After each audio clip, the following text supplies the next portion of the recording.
Hello, everybody, and welcome to Nintendo Pow Block's Direct Recap Show, the only Nintendo Direct reaction show that matters. I'm your host, Corey Derrigan. Alongside me tonight is Dan, who just bought 3 games.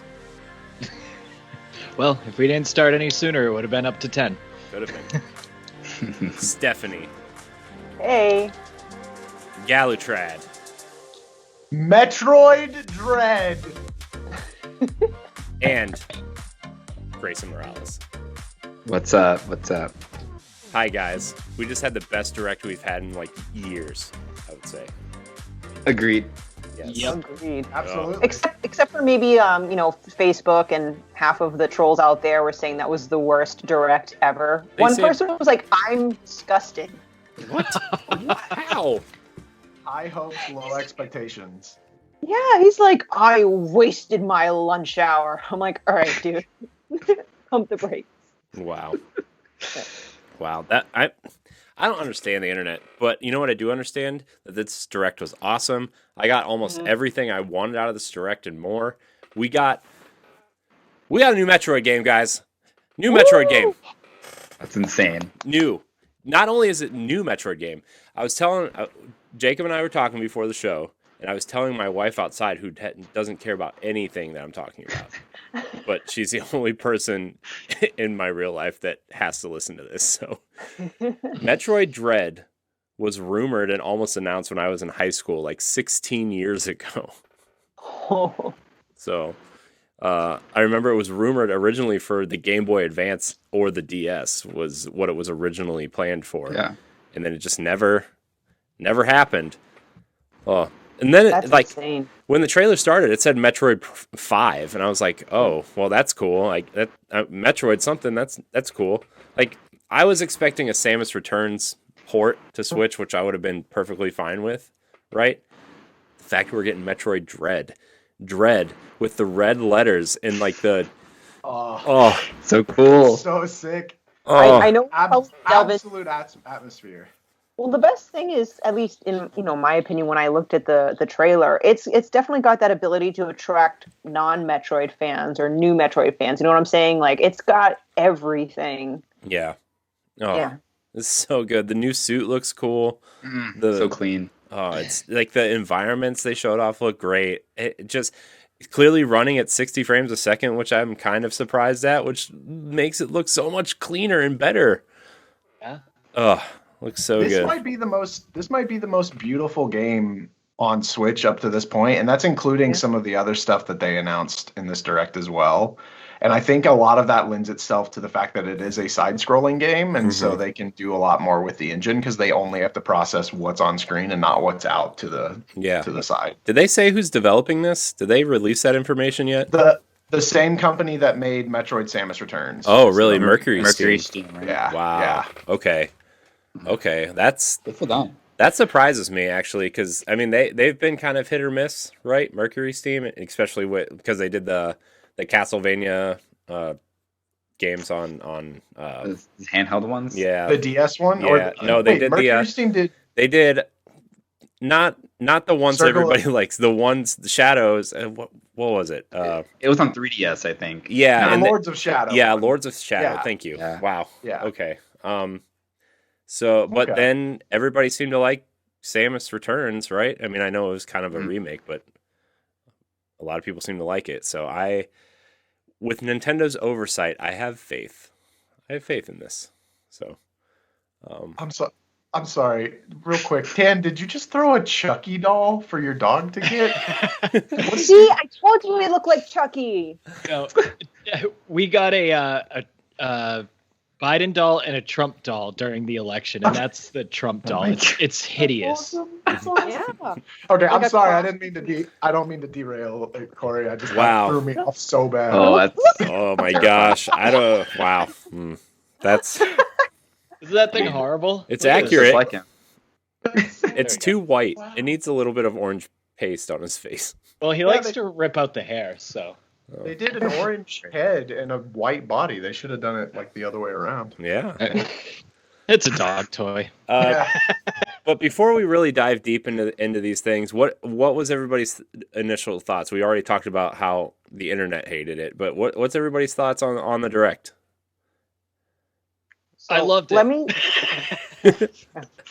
to piggyback off that. I think that Nintendo did a great job diversifying the amount of games they put out. I was working on the Boss Rush banter for tomorrow, and I counted because I rewatched the direct, almost 24 games that they showed. I mean, some of them we knew about, and they're coming out soon. And Shinya Takahashi said, we've been able to offer a wide variety of games for the system, not just from Nintendo, but also from our many development and publishing partners. And I hope that each of you watching this Nintendo Direct will be able to find a game that suits your personal taste. And I really feel like Nintendo hit a home run by providing games that will appeal to all walks of life. Mm-hmm. Yeah. What, Jacob? I agree. To piggyback off of Stephanie, I agree completely. My Rebellion and I were talking about how she specifically was talking about how it's a lot easier to name the games that didn't interest you in this one than it was to name the games that did. Exactly. Because it was just a much smaller list, and it was very refreshing to get a direct that actually did have something for everybody. Because usually in the past it just feels like there's been a lot of great games, but then there's like that chunk of time that's like an I don't care about this sort of thing. But this time it was very quick. Very rapid fire to get all 24 games out like that, and I think that they did a really good job of pacing it out for like they didn't front load it and they didn't back load it with anything. They put everything. Excuse me, they backloaded it with awesome footage of Breath of the Wild too. Yeah, but it wasn't like here's Metroid, and then here's Breath of the Wild. No, right? I know what you mean, but yeah, man, gosh. So good. It's so good. It was so good. I want to watch it again. I've watched it twice now. Well, the thing that I think separated this from a lot of the other presentations is that it had more shadow drops than pretty much anybody presented. Like, there was a lot of stuff on there that we didn't know about. And like Metroid was a big shock. The way they kicked it off with having Ganon being carried to the edge of a cliff. Yeah. That messed me up. I was my God. What is happening? I was losing my mind. I thought they were going to kick it off with Breath of the Wild too. And it was crazy. It was paced out so well. I think there was a game that there had to have been at least 2 games that anybody liked in there. But having just a few extra shadow drops seemed really, really cool about this. Like, bringing back Advance Wars. Who saw that coming? No one, because everybody thought Advance Wars was dead, right? Like, dude, Advance Wars looked so good. I love the art style. It's so clean and simple and just like really cute and just like I'm ready to. Oh, dude, I gotta sell everything in here. Every single one of those games. Every single one of them. Almost every single one of them. I didn't like one of them. I mean, I could say there's probably maybe 2 or 3 games on there that I'm just like, I'll probably skip. Jacob, we talked about Monster Hunter Stories too. Like, I want to at least try it. There's a demo, but that's one I could see myself skipping because I don't care about Monster Hunter, right? But the art style is drawing me in so much. So I'm looking forward to that game. Like, I liked Monster Hunter Rise enough where I'm like kind of interested in the series, but just hunting monsters over and over didn't really do it for me and upgrading the armor. So having this kind of JRPG style Monster Hunter game really is kind of more up my alley. So I'm looking forward to it, and it looks like, it's a great looking game. Yeah, it's a beautiful game. All the games they showed were some of the games I couldn't believe were running on Switch, really. It's amazing how these companies are getting that kind of fidelity out of this system, especially if it's 5 years old. We're in our 5th year of the Switch. Yep. That's so crazy to think about, And no pro news cough. But. Yeah. Did anybody else, when they did the 2 snap, did anybody else be like, were you like, Switch 2, Switch Pro? Like, that's immediately where my mind went to. I was like, why else would they get, they could have at least synced it up to both of them snapping at the same time if it didn't mean anything. But their tweets specifically said software. I know, but Like, Microsoft does that crap it. all the time too, and then they show off a new console every Yeah. presentation. So. And in 2017, they said they were only going to talk about Zelda, and then they talked about, I think Sushi Striker got announced that year, which wasn't great, but still, it wasn't Zelda. Hey, Sushi Striker was great on 3DS, and by great I mean it was more playable. Do you guys think that maybe, I don't know if they do it last minute, decided not to even mention the Pro during the Nintendo Direct because, everything kind of started leaking, even like especially from Bloomberg? Or I think I just think Nintendo likes to reveal their hardware separately. I mean they always they're just like, oh, we dropped a new trailer, right? Like when the 2DS XL was announced, it was a trailer, right? Like it was like the redesign kind of clamshell design. That's whatever. It's they dropped a trailer, right? And when they said they were the Switch Lite and the Switch, both just dropped a trailer, right? Like when they revealed those consoles. So, I mean, we talked about it a little bit on Pow Block last week, Jacob, but like, Nintendo's only revealed one major console, and that was the Wii at E3, right? And that was the only time. Yeah, that was the Wii at E3. That was the only time they've ever revealed a console. They've talked about consoles very in detail before at E3, but they've only ever revealed a console at E3. So I do think that we're going to be getting it later. I also thought that I don't want to put the horse before the cart, but I do. You do. Cart before the horse. I also thought that when they showed Guardians of the Galaxy at first on Switch, I was like, well, that basically confirms Switch Pro, but then it turned out to be the cloud version. Yeah, dude, I was like, man, I'm gonna play Guardians of the Galaxy on Switch, and they're like, cloud, and I'm like, no, because I played a little bit of Control through the cloud, like I played the demo, and like when it was working, it worked great, but every 5 to 7 minutes or so, there would be a hitch, or it would freeze, or it would lose connection. I'm like, I'm not dealing with this. Not dealing with this. So, but overall, I thought this was a great console. A great Direct. I really am excited for a lot of the things here, especially Metroid Dread. Right. So, you guys want to talk about that game a little bit more before we move on to like all this Zelda stuff? I thought about doing the run of show.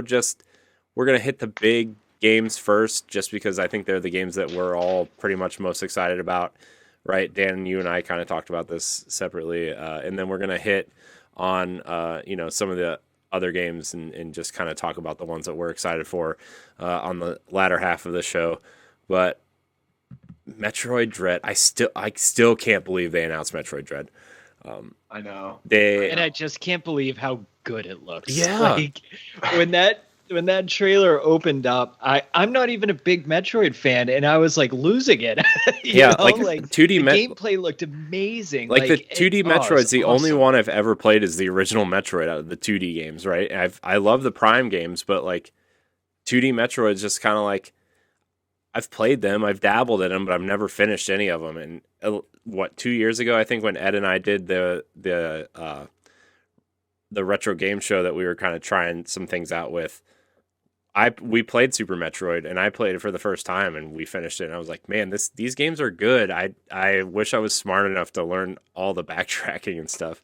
Which I mean, that's the point with a new Metroid game is right, learning the map, backtracking, finding the stuff. So. I'm going to read the synopsis here a little bit of the game. It says, face off against unrelenting EMMI robots, EMI robots. Once DNA extracting research machines, the imposing EMI are now hunting Samus down. Tensions are high as you evade these EMI to avoid the cruel death while finding a way to take them down. Feel Samus's power grow as you gain maneuvers and abilities, acquire new and familiar abilities as you traverse the many environments of the dangerous world. Explore the sprawling map, evade and destroy EMI robots, and overcome the dread plague on ZDR. So, ZDR is the planet that you're traveling around. Yeah, Go ahead. Sorry. something interesting. I don't know if we all listened to or watched the Treehouse, but they talked about how this is the first Metroid game that you start at the core of the planet, and instead you're fighting your way up, like, to the surface. And I think that they mentioned this in the Treehouse as well, but I agree that really does lend itself to the idea of it being Dread, and with the much creepier vibe, especially in the newer games, I think, than any previous game before it. Like, I know in Fusion was very colorful, but it always had that aspect of the SA5. What was the acronym? The Samus suit that was chasing you. But this one basically has that multiplied, and it just seems like it's gonna really like, I'm calling it for spooky game of the year, honestly. Like, it seems like it's gonna be SAX. Thank you, Geek Bro, in the chat. I'm calling it for spooky game of the year. It was so good. I was watching the presentation, like, in the background while I was working today. And you're right, it has, like, it's not a survival horror game by any means, but it has those, like, horror vibes there, and I'm really excited about that, because you have those, like, Emmy robots or whatever they're called, like, chasing Samus through multiple areas, I think. And I feel like the 2D games haven't really done that before, so I think that's so cool. You're gonna have, like, random moments where you think everything's safe, but then this monster's gonna, like, other robot's gonna come up and just start chasing Samus. You're gonna have to, like, run fast to dodge it or attack it or whatever. And I think this game just looks like such an upgraded version of what Metroid Samus Returns was, because I feel like that game was kind of held back by the 3DS's power. It looked kind of rough around the edges of it. Yes. This looks so clean and streamlined, and, like, this is how that game was supposed to be. I feel like it was like the blueprint, kind of.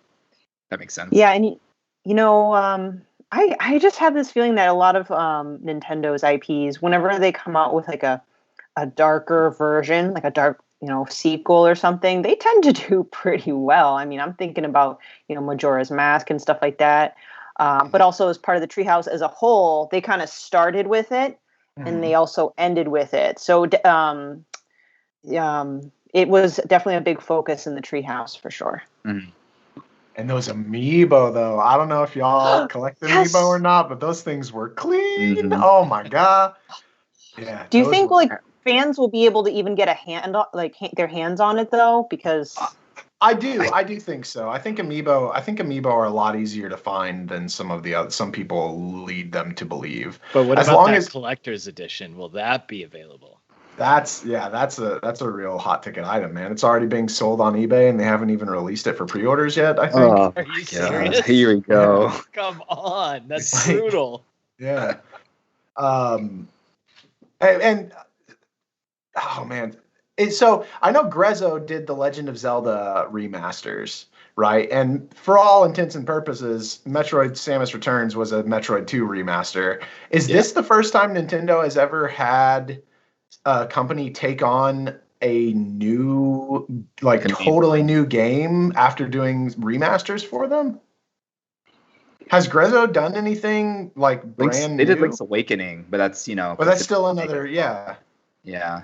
I'm trying to think of other developers. I know that we've gotten a lot of indie games that have Nintendo IPs, but I was just wondering if this is if this is going to be a new thing where they take their, maybe we could see the next F-Zero or Kid Icarus or Punch Out, maybe that's a thing that they're going to start.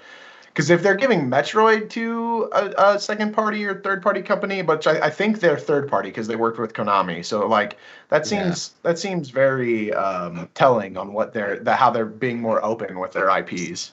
I'm looking at the list of Grezzo games right now, and it's Zelda Ocarina of Time, Zelda Four Swords Anniversary Edition, Zelda Majora's Mask, Zelda Triforce Heroes, Ever Oasis, Luigi's Mansion, Link's Awakening, Miitopia, and The Alliance Alive remastered. So it seems like it's all remasters. Triforce Heroes is a new game, kind of. Even though that's true. That's true. How about back Co-developed in the with days? Nintendo on that one, though. Okay. What about Capcom and the Oracle games? Yeah, that's true. Like That Minish that Cap, was right? yeah. Oh Mhm. my god, yeah. Minish Cap was and that was like they worked that because the Oracle games could be argued that a lot of the assets came from Link's Awakening, Yeah. but like Minish Cap was from the ground up for sure on Capcom. So I guess, but yeah, that's crazy that they're getting kind of free roaming with that again. That's I'm excited. I'm excited to see what that means for the future of other IPs in the series or in Nintendo verse. Yeah, for I sure. was just so surprised to see I was so surprised to see them title it Dread. When that came up on screen, I'm like, you guys actually did this? Like you guys are actually doing this. And I don't know if you know this, Jacob, but I think Dread was like found in Metroid Prime or something. Yeah. Yeah, I feel like you Geek- know more about this. So Geek Bro in our chat actually mentioned it, but you are correct. Okay. Metroid Prime 3 came out in 2007, I believe, right after like all the rumors of Metroid Dread. Yeah. And there's a terminal scan that reads experiment status report update. Metroid Project Dread is nearing the Ooh. final stages of completion. And That's sick. after the rumors, everyone was like, "Oh, it's here," and then just dead. Nothing. 13 years later, or 14 Yeah. years. We got Other M instead, guys. Oh my god, yeah, so important to the Metroid series. I love that's the other thing too is I love that this is Metroid 5, which means Other M doesn't exist Yeah. in the Metroid canon. Like unless it's part of Prime, I guess, which I don't think it is. But I that's so thought funny. I thought Other M was like a direct sequel to Super Metroid. I thought that was That's like what they were what going it was for. supposed to be. Like Other M, isn't that Other Metroid? Isn't that what that stands for? I would assume so. Like I don't know yeah, what else I the M actually could don't. stand. Saris, M, Aaron.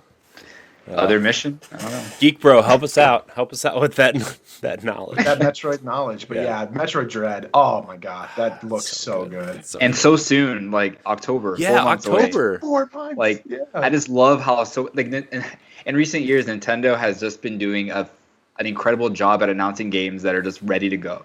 Like they did that with Link's Awakening, I feel like that same year, Luigi's Mansion and stuff Paper like that. Mario, and they did 3 like, months. Oh, Paper Mario, yeah, just like and I love that. You know, it doesn't give us time to like overhype something or like, you know, just it's awesome to have something announced and be able to play it in 3 to 4 months. It's awesome. It's just incredible. I know. I love that there's no middle ground for them though. It's either 3 to 4 months or several 2 years or away. something. Yeah. Yeah. Somebody who texted me was like, I was disappointed they didn't say anything about Metroid Prime 4. I'm like, they did. They said it was still in development. Yeah.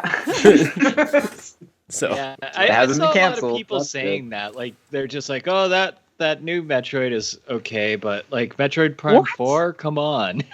Like man, That's a pretty good game to have while you wait for 4. Like Yeah, I'd say it's a Yeah. nice compromise. plus there's like 800 other games you can play before that. I think every single month now has, if you count Pokemon, every single month has a first party game coming out for the rest of the year. And That's into next insane. year. Theoretically, into right? next Because year. Pokemon's Yeah. January. Mario Rabbids is probably February or March, I'm assuming. Like there's something. Yeah. Oh my gosh. Insane. I'm making Breath a of the calendar. Wild they in did- March, maybe.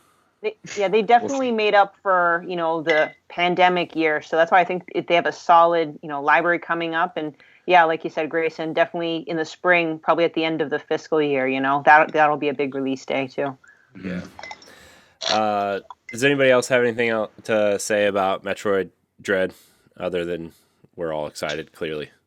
The one thing I don't think we said is how cool the platforming looked with like the wall grabs and Yeah. sliding and everything. Everything just looked so smooth, so good. Yeah. I What it I'm reminded me hyped. of a little bit actually is Dead Cells in the movement a little bit. Huh. Just I can like see that. how not directly Dead Cells related, but just how like quick and how fluid it kind of looked, like moving around and everything. It looked really, really cool. So Awesome.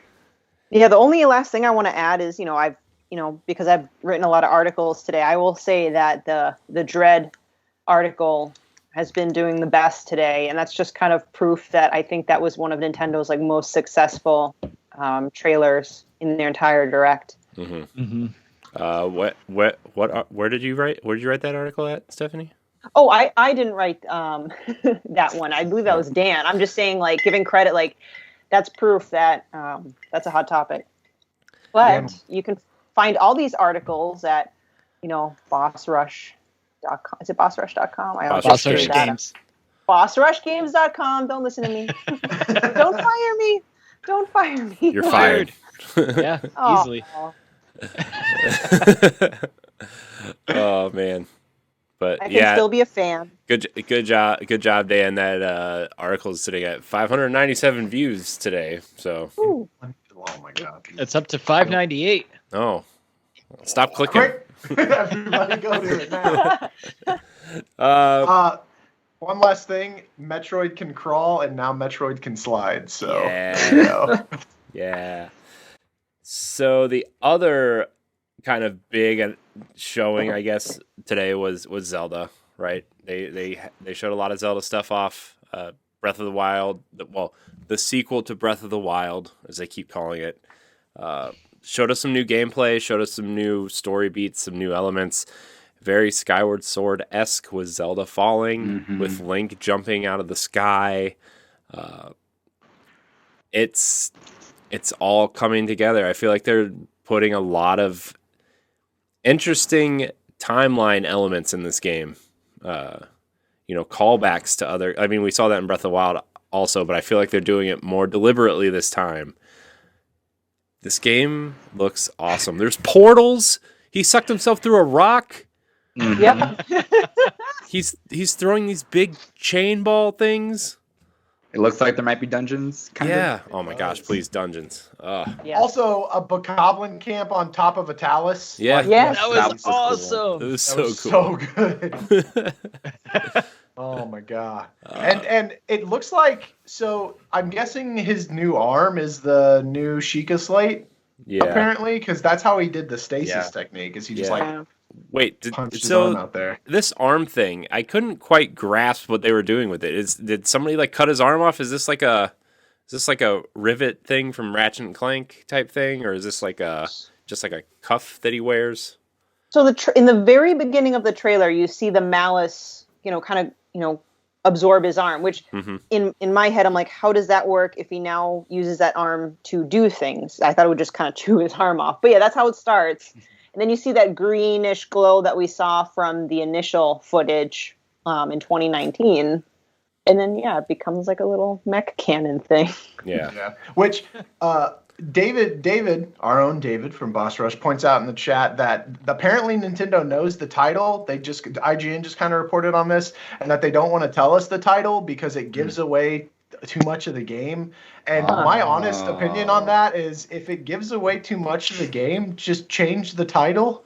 Yeah. Like, Yeah, I because don't what are they want- going to do? Keep it until the game is I know. out? Yeah. Like, what are They'll you going to just know? call Then? it What are Project they gonna- Strategy Triangle. What are they gonna do? They're gonna be like, it's just gonna say the sequel to Breath of the Wild on the box when it comes out, and then once you beat the game, you get a special code through My Nintendo Rewards or something, and to print out a The title special of the cover. game. Yeah, it all makes sense now. That seems so weird to me. Like, the top comment on that though was Legend of Zelda, Breath of the Wild 2. Zelda dies at the end.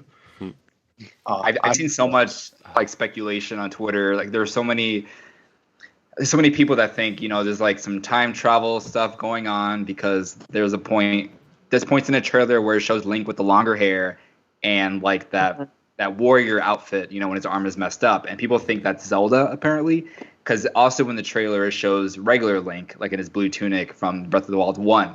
So there's like stuff like that where I'm looking at, I'm like, wow, this could really be like maybe this playable Zelda, or they're trying to hide that, or you go back in time. I have no clue. But I like, still- Yeah, this I'm is where- loving the so excited. over crazy. analyzing it. No, I'm this loving is it. they're there's gonna be time travel. That's the reference to Ocarina of Time in this game, is the time travel. The sky stuff is obviously Skyward Sword. There's gonna be references to these games, and I still feel like Zelda's gonna be playable. Maybe she dies at the beginning and you travel back in time and like try to fix, maybe like the story elements of this game is you're trying to fix the timeline, right? Well, Yeah. they messed a lot with the timeline in one of the best Zelda games of all time, Age of Calamity. I know. I So just started playing it yesterday Ugh. again because of the DLC announcement stuff. Yeah. Yeah. Speaking of like time manipulation, I almost kind of wondered that image of Link dropping through the sky, that Skyward Sword reference. Yeah. It's almost like I wonder if that was was it 10,000, 100,000 years ago? I'm really at the end of my brain is fried, but like the initial events hmm of Breath of the Wild, I wonder. Yeah. But I'm watching the trailer right now, and it's just like, man, this. And it actually shows when it shows him attacking the enemies with that spiked ball. Yeah. That's a new power. It looks like a rewind ability where he's like the ball's coming towards him, but he's pushing it back in time to hit back the enemies. Yeah. So that is gonna, very like, cool. That's gonna add so many elements to like shrines or dungeons, whatever we're gonna be going through. I'm sure. So excited. It's for so this. crazy. Yeah. Like it feels like such a short trailer, but when you like just like go analyze through it. it slowly, Mhm. yeah, you can just see so many little details and things. It Really pick it apart. as you watch this trailer, like it's definitely, it looks like it's playing with time elements a little bit, like in terms of the landscape and stuff too, because like Stephanie said, you can see him with his longer hair falling from the sky, but then the very next scene is him with like a almost like a tribal garment on, flying, like using the glider, and he like that looks different than anything we saw in the first game. And granted, it could just be like a costume swap or whatever, but and then like Yeah. the third scene is him running through this field, and you see like the sky area, right? But his hair's still a little bit longer, and he's got a different outfit on in this again. Like, there's got to be time elements in this game. There has to be, like mixed with the what Greysun said about the time ability. Like, Mhm. it's got to be here. It's gonna be something like that. When they were showing off Breath of the Wild the first time, did they show any of the changes of clothing at all, or was Link always in the champion's tunic? I think he was in the Champions tunic originally. I think so, yeah. I think originally he was in that wearing that hoodie, when we couldn't see his face, and then he eventually just pulled it off, threw it off, and it's just like the normal Breath of the Wild outfit, we know. Yeah. Yeah. Also, just before we move on, I'm watching the trailer, and where that thing is like clamped on the arm, right where the green is swirling, that hand has longer fingernails. I don't think Link has long fingernails. These are clearly women's fingernails. Man, if we get to play Zelda. But wait, Ooh. did they ever show Link? Now I have to watch the trailer. Now I have to watch the man. trailer. Yeah, like Well, It's just gonna be the a trailer idea, breakdown. so the idea was to actually have the trailers playing while we're talking about the games, but Nintendo poo-pooed that, and they're like, "Don't play our stuff online while you yeah. stream, because we're gonna be no, we're Nintendo." But yeah, this is clearly a woman's arm and hand and stuff. It's just It's crazy. And I feel like they showed Zelda falling in the beginning to maybe trick people into thinking that she's not going to be here. Yeah, red herring. Exactly. I mean, she could very well die at the beginning, and that, like we said, like this whole time thing, man. I really hope nobody listens to this episode Ed and I did like a year ago with Celeste about the Breath of the Wild being a trilogy of games, and like this being the Empire Strikes Back of Zelda, where and then like you have to fix time and fix the timeline, and then the third game is where it all wraps up real nice with a bow. But So I'm at the beginning of the trailer right now, and 7 seconds in, the 7-second mark, it shows a quick flash of Link with the hand thing. So I don't think that's Zelda. no, what I'm if the not. hand No, thing is what this one connects is them? this one is It connects them. Yeah. this one is Fusion 42 seconds in. Dan is the one that I'm talking about. How many frames though, guys? How many frames in is it? Hopefully, very specific. hopefully A more than second is a 17 long time. when stuff's going on. That's at least 60 frames in 1 second. So I'm so excited for this game. I know. dude. And like So- when you see the castle rise out of the ground, right, and the lava's falling and the rocks are falling, and then it just lingers on that sky for a while. I want to know if you can go down into that pit, right? Like I want to know if there's an underground as well as the sky stuff. Like this game is going to be. I feel like this game is going to be really massive. Oh, Yeah. man. I'm seeing those fingernails. I think I might be buying this. Oh man, we got him.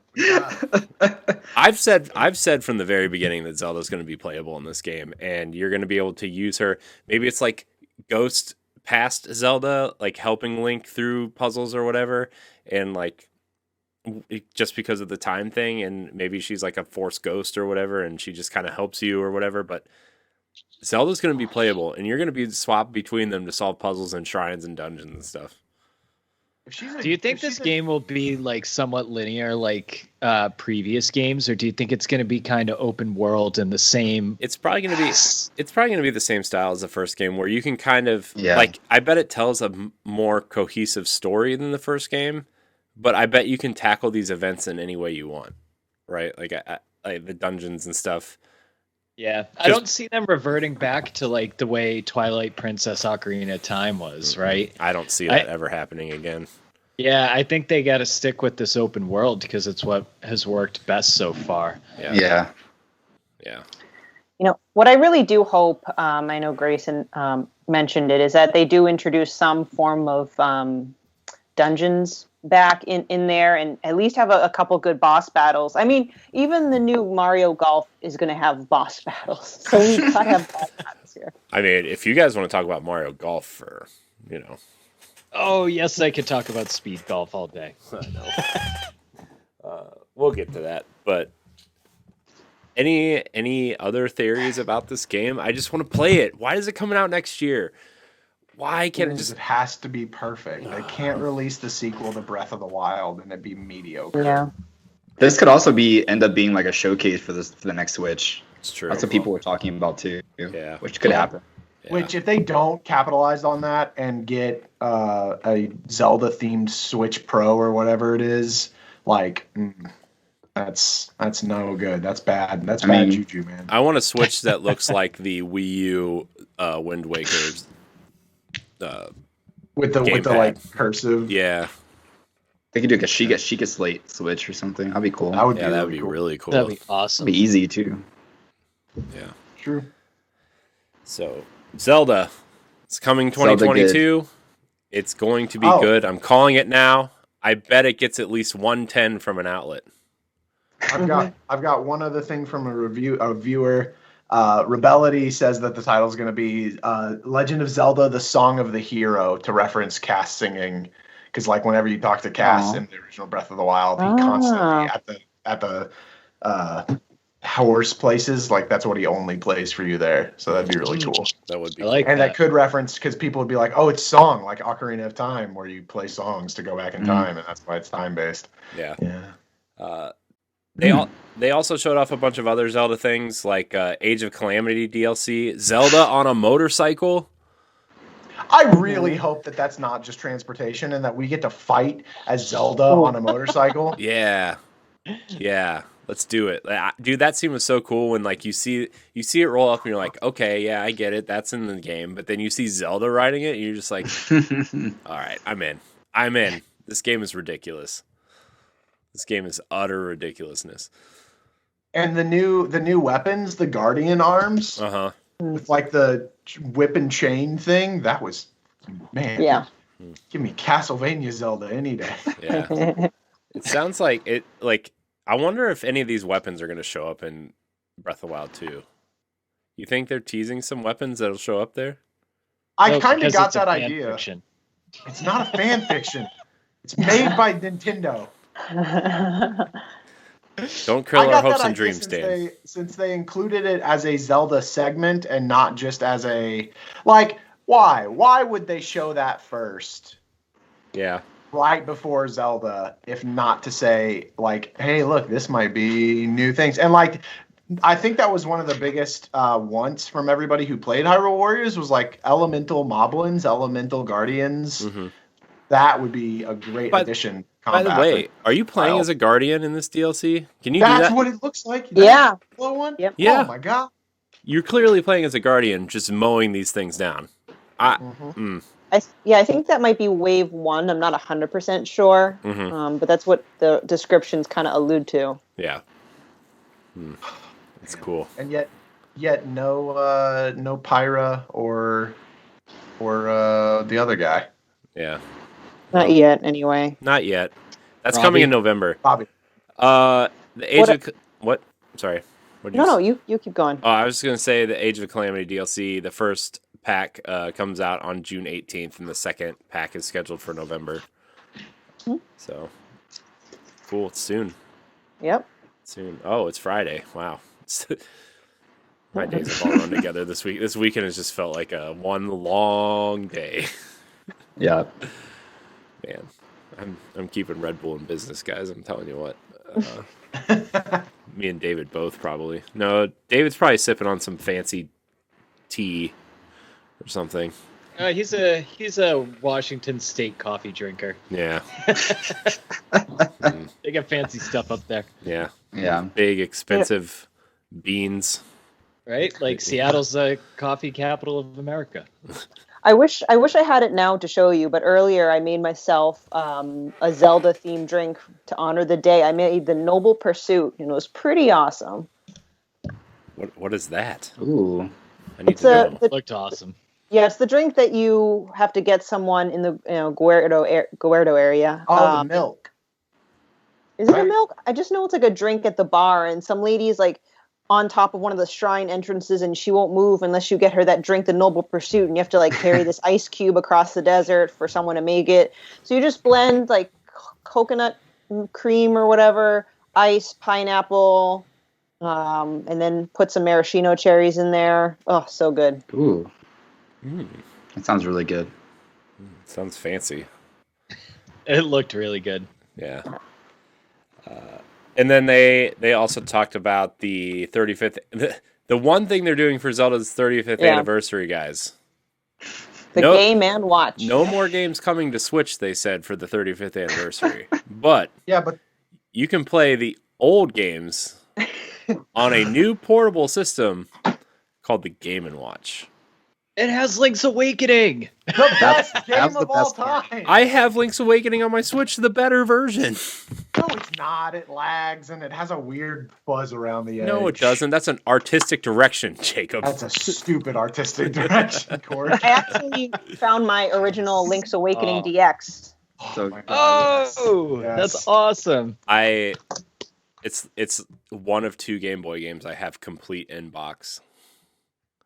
Nice. So it's Link's Yeah. Awakening is the best game of all time. Yeah. Not even Zelda. I'm buying that to actually play Link's Awakening on it. So I have the Mario Game & Watch, and the games play extremely well on it, and like the buttons are pretty good. It's pretty awesome. So like I'm really looking forward to playing Link's Awakening. I like The the fact pre-order's that out for that? or what? Pre-orders out for the. Yeah. You don't need to pre-order All right. it, man. Yeah, No? you can still find the Mario Game and Watches everywhere. Are they Yeah. 50? They're $50, right? The game Mario Yeah. ones. Yeah.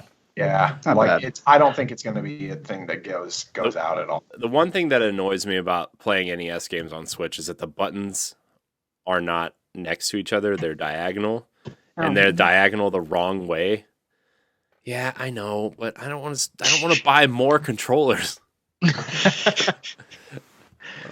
Yeah, I really appreciated this announcement to celebrate the 35th. Obviously a part of me as the entitled Nintendo Zelda fan wishes there could have been more. But I just know deep down, again, I'll keep busy with all these games that have come out. Like, I think, Corey, you mentioned the Wind Waker 20th anniversary will be coming up. And in a couple of years, there's going to be the 25th or something anniversary for Ocarina of Time. Like, Ocarina of Time is going to come upon a big number anniversary as well. That game's So, getting like- a full remake for its 25th anniversary. So that's fine. As long as they say it'll never come ever, you'll die without it. There's still chances that these older games will come to the Switch, just not now. Mm-hmm. Yeah. Also, don't believe Nintendo when they say they're not doing something. Like Right. that's rule number one. Yeah, remember they said Skyward Sword HD like a long time ago. Inuma It's not said possible. nope. Yeah, it's It was not impossible. possible. Convert the motion controls, and look what they're doing. I just want to point out that when he said that in an interview. I said that on Nintendo Pow Block, like episode 40 or something. That I was like, you could just put the motion controls on the control stick and it would be fine.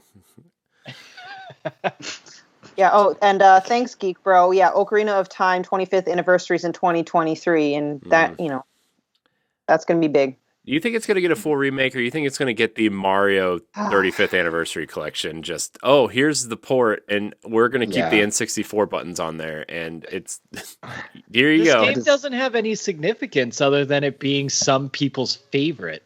No, it's why is it's the first 3D Zelda game. Celebrate. I think when you have Breath of the Wild, it's like hard to make sense. To remake from the ground up, like maybe like Link's Awakening, like a little remaster, clean it up a little bit, but I don't think they're gonna remake Ocarina of Time or Majora's Mask or like any old. I think they might reuse Grezzo's. Yeah, I was gonna say if you just package Ocarina of Time and Majora's Mask and made them HD from the 3DS, I think everybody would be satisfied with that. Yeah, I would buy that for sure. But I don't think they're gonna get a full remake or even celebrate like the anniversary of that game. I don't know. They didn't even mention the anniversary of Zelda on Zelda's anniversary. They mentioned the Game Boy Advance, but not Zelda.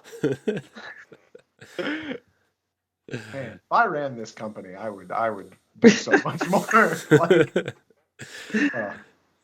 He'd be making deals with Capcom to make Monster Hunter exclusive a yearly event.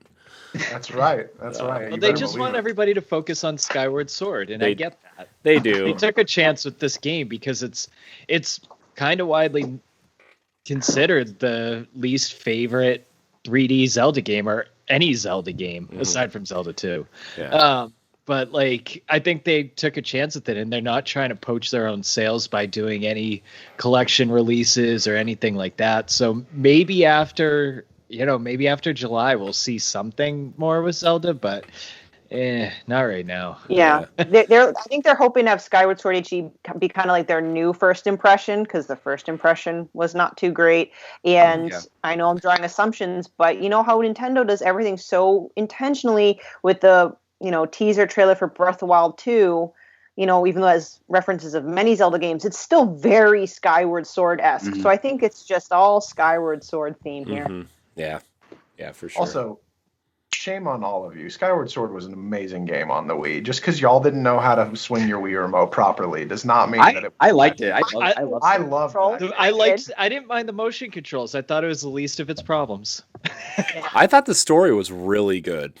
It's the best story, linear story in the Zelda. Backtracking. The backtracking. The backtracking felt so lazy, and the empty planets and the flying around aimlessly. Come on, there's space travel in there. Great. Oh, I'm re-interested in Skyward Sword space travel. Geek Bro wants to know if y'all think the Skyward Sword amiibo will do anything for Breath of the Wild. Yes. Yes. Did you play? Did you play Twilight Princess HD? Did you see what the Wolf Link amiibo did? Yes. It brought the wolf to Breath of the Wild. It was awesome. And now there are Sky Islands in Breath of the Wild too. So hey, it's gonna be instead of like capturing these things like horses, you're gonna be able to scan that thing in, and it's gonna give you Zelda Skyloft, and you're gonna be able to just travel with it instead of having to capture these things. Or you'll need the Skyward Sword amiibo to fast travel in Breath of the Wild. Oh, don't give me that. No. Okay, I don't want this amiibo anymore. Remember this thing? As long as you don't have to keep them in like, I guess I was gonna say stables, but that's not the correct terms for flight. I guess hangars. Cages. Cages? Maybe there's an area that looks like the pterodactyl thing from Jurassic Park 3. I would rather fly on Kapora Gabora than I would on a Loftwing in Breath of the Wild 2. Oh, I would love if he had made an appearance. You think Tingle's going to be in this game? Oh, Lord, please. I hope so. What do you think? There's going to be like a Tingle's Ruby Hunter minigame? Like what was that one on the Game Boy Advance? I forget. Tingle's Rosy Rupee Land? Rupee Land. Yeah. That'd be funny. I just want him to say tingle, tingle, Limpa, or whatever. Oh my God. Do you think they're gonna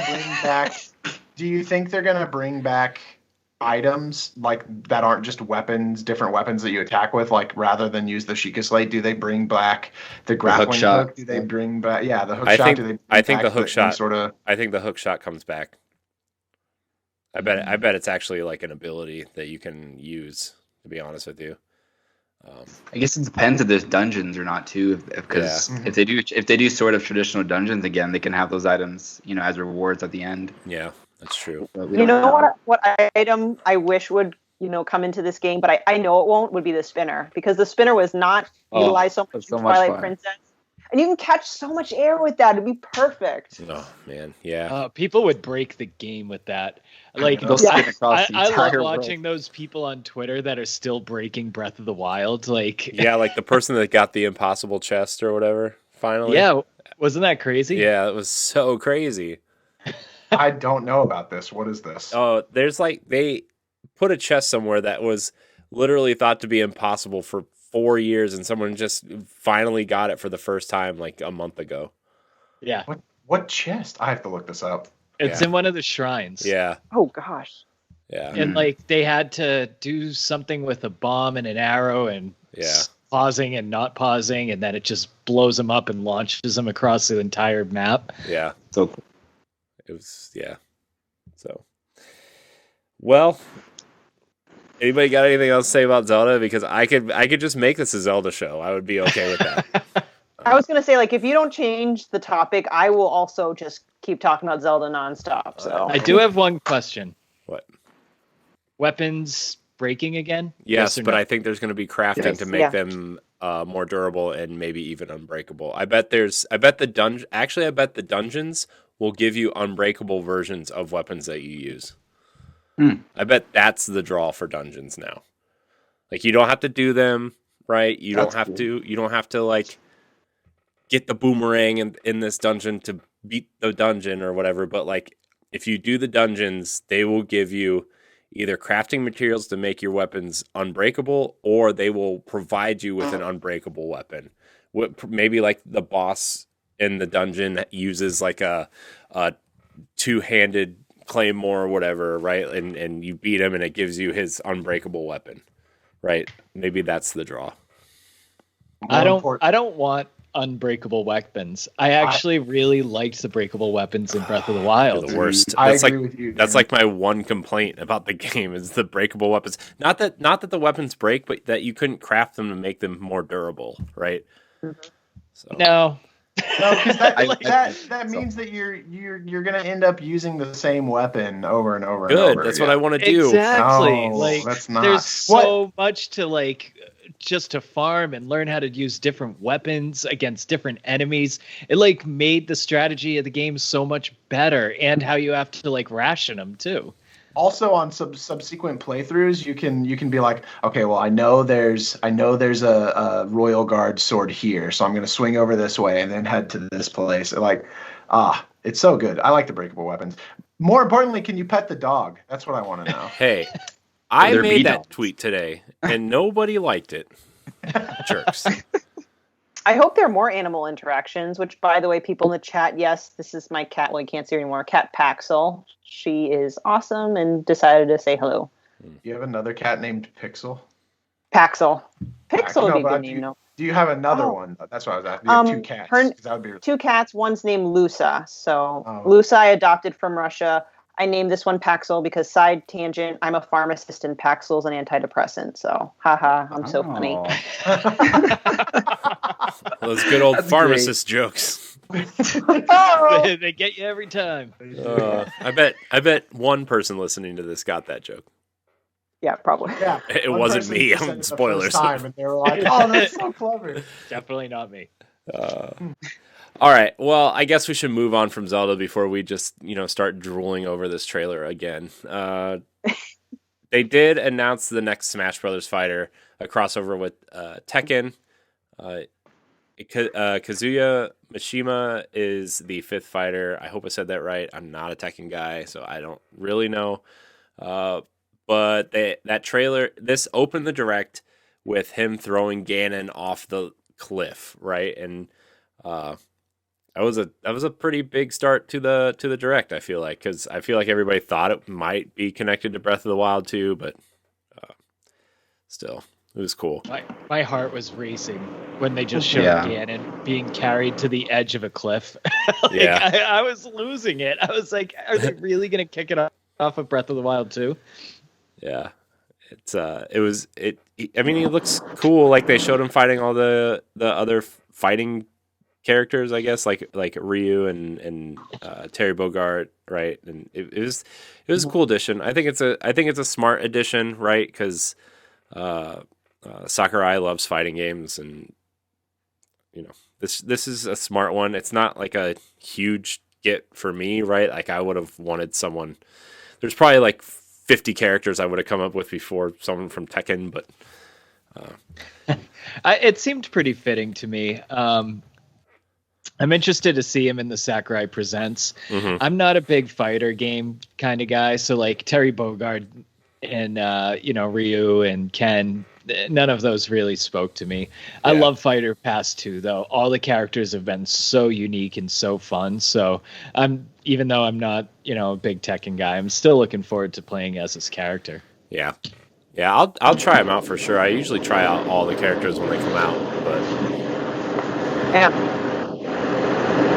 Yeah, this was like, I did not expect it. When he appeared, it was like, oh, okay, yeah, that makes sense. But I'm not super excited, like Dan was saying. I'm not like, I play a lot of Smash too. These past fighters have been awesome. I've grown to love like Sephiroth and Minecraft Steve, even though I wasn't really interested in Minecraft at least. yeah. But we'll see how he plays and Yeah. see if he's a fun addition. But in terms of like, I actually thought they were going to announce the last two fighters during this presentation, but I guess they're keeping that last one for something else. Yeah. Greysun mentioned the announcing two fighters, and I saw a couple people online talking about how that would be a good idea for them, because that way they could like inevitably it would be that like one fighter's for like one half of the world and the other fighter's more relevant to the other half of the world, and that way they could appease both sides. I gotta admit, like, Tekken seems like a very obvious choice. Like, yeah, of course, fighting game, Tekken. Tekken's loved by a lot of people. I never saw it coming, and I still don't really fully understand why. Especially because like Tekken, the main Tekken games have never been on a Nintendo console. Right. Only the spin-off ones, which is like just another weird thing. Because up until this point, every single character has been on a Nintendo console in some way, shape, or form. Like even Joker was on the Strikers game. Strikers, and then also there was like a dungeon crawler, Persona Q Gold. Oh, right. Yeah. So like this is just it's a very weird announcement. I will say I went kind of a different route than all of y'all. With thinking it had news to do with Breath of the Wild, because like I immediately noticed it was Ocarina of Time Ganon, Yeah. and I thought they were starting with the announcement of like an Ocarina of Time remake, and I was just like, why would they be throwing Ganon into Death Mountain? And I was trying to figure that out, and then I realized, oh yeah, it's Smash, Yeah. of course. I also like at the end of the announcement where they kept throwing all the characters off, and he goes to throw Kirby off, and Yeah. he's like looking over the edge to make sure he fell down, and you just see Kirby float back up behind it. That's so Okay. good. I wish he pushed him in. Why? I Because wish you don't like Kirby? No. I wish Kirby floated back around. Yeah, and, that like, would have been funny. nudged Ganon. Oh, Yeah, that would have been As funny. like a joke, because it was very clearly like, yeah, like you said, like it was just funny, you Yeah. know. It was like, I've seen some people's reactions while it was happening be like, but wait, can't Kirby float? And then Kirby floats back up. And like, yeah, of course. Yeah. Like, I gotta say, like the Smash reveal trailers have been so good. Like Yeah. the one with Sephiroth bodying Mario, Awesome. like, Yeah. that, murdering. Or like yeah. when So they cool. when they revealed King K. Rool and Donkey Kong and Diddy freaked out, but then they used the same exact reveal for Banjo. Yes. But Yeah, King K. that was Rool was so in there good. with them. So good. Was Mario? No, never mind. I just answered my own question. Sorry. But No. there was like a stretch of like 5 or 6 of them where Mario was just getting bodied by like the Yes. newcomer. Yeah. Like Minecraft Steve just launched him. Ridley. too. Yeah, that's what I was gonna ask is did Mario get killed in this one? But then you had mentioned Banjo Kazooie is like, oh yeah, Mario didn't get killed in Banjo Kazooie either. So that ruins that theory. So do you guys think that this really is going to be the last Fighters Pass, or do you think they'll do like another one? I think it will be the last. I think what they might do from here on out is do like $5 Echo Fighters. Yeah. Where it's or like $3 Echo Fighters, something like that, to just add to the roster. But it won't. I don't think they're going to be doing another thing of Fighters passes. And I also really hope that the last fighter is Sakurai. I was saying that earlier, like just Sakurai kicking other people's asses. That'd be fantastic. Yeah, that'd be hilarious. That'd be cool. That'd be so funny. All right, Dan, you know what's next. You know what's next. Advance Wars is back. Yes. Yeah. It's back. Yes. It looks so good. It looks awesome. Oh, but it's the first two games. What they call it, the reboot camp. Yeah, reboot. Yeah, camp weird name, but it's. Gosh, it looks so good. I've never played Advance Wars. I'm very excited. Me neither. Man. Yeah. So these were developed by the Fire Emblem team before like Fire Emblem became popular over here, and it's just I love the look of like just the cutscenes, and the units are so clean, and it's just so. I love the overly dramatic voiceover of the trailer too.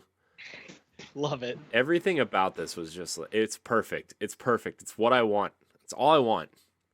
I have memories of playing the original Advance Wars on the GBA with the link cable with my cousins, and I'm so excited to get back into this one. Yeah, I remember my cousin brought his GBA over, and we played it with the link cables. I'm like, what is this game? Because it was like one of those games that you only needed one cart, but you could only use like specific units or whatever.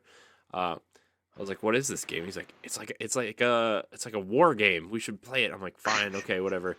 And I went out and got it like the next week. It was so good. And then they made the Battalion Wars game for GameCube, which was kind of the same thing. There was a DS one too, right? Or do people kind of like forget about that one? Dual Strike, I think, is the DS Dual one. Strike was the DS one, and then I think there was one more after that. There was Battalion Wars 2 for Wii, and the 2 was the eyes from the Wii logo. Yeah, which was such a good game. I really liked how Battalion Wars allowed you to like kind of take on a solo unit if you wanted to. Mm-hmm. It was almost like Valkyria Chronicles in a way. Yes. Yeah. I will say, if you like strategy RPGs of any sort, you need to buy this game. Even if it doesn't look like it's for you, it's very, very cute and charming, and it's an absolutely amazing strategy RPG. Yeah, there's a game out right now that kind of evokes Advance Wars right now called Wargroove. So, but it's not the same. It's not, but Wargroove is really good. It is. But it's not the same though. Yeah, I wanted it to, and I'm just like, as I was playing, I'm like, this. It's close, but it's missing something. You know, it's just like this little thing that's missing. So, is Intelligent Systems doing this new Advance Wars, or is it a different developer? I think it's a different developer. It's a remake, so I don't know if Intelligent Systems would be on a remake, right? But also, because I feel like Intelligent Systems gave up on Advance Wars, and that's why the series was considered dead. Well, Intelligent Systems did Paper Mario, right? Yeah. And everybody thought they were doing Fire Emblem, but Tecmo Koei actually did the majority of the development of Fire Emblem. So, right. Yeah. So, but yeah, Advance Wars. I can't find the developer. I don't think it's Intelligent Systems. I believe I read something somewhere where they were saying it's not Intelligent Systems, but I don't remember who they said it was. Yeah. I'm not sure. I don't know. I will say, I hope they provide a demo for this. I bet they will. According to Wikipedia, it's WayForward. That would make sense. That's fine with me. Yeah, they're great. Fine with that. Interesting. Yeah. So I like how did you guys see Advance Wars on the Treehouse at all? Yes. A little bit, yeah. So it like when it was zoomed out, it kind of had this like little board game look to it, which I thought was pretty cool. Yeah. That's what I mean. I think that's what I like about this remake is that it's just clean and cute and really, like you said, has that board game aesthetic to it. It's great. Yeah, from watching the direct, it seemed, because that game from the trailer, it seemed very like not basic, but very like streamlined almost, just because the cute aesthetic and the board game kind of look of it. But watching the presentation, it was actually the game's actually pretty like deep, like very like Fire Emblem, where you have to focus on where your units are located or where they're placed and like the team and it's just a lot of stuff going on. So when I was watching that, I'm like, well, this game looks really cool and like actually more strategic than I originally like envisioned it to be. Yeah. It's cool. Yeah. So that's coming out December 3rd for Nintendo Switch. Can't wait. Speaking of cool remakes, guys, sort of, kind of, Mario Party Superstars. Woo! It's What do you mean, sort of, kind of? It's bringing back. They're remaking all they're half the N64 games.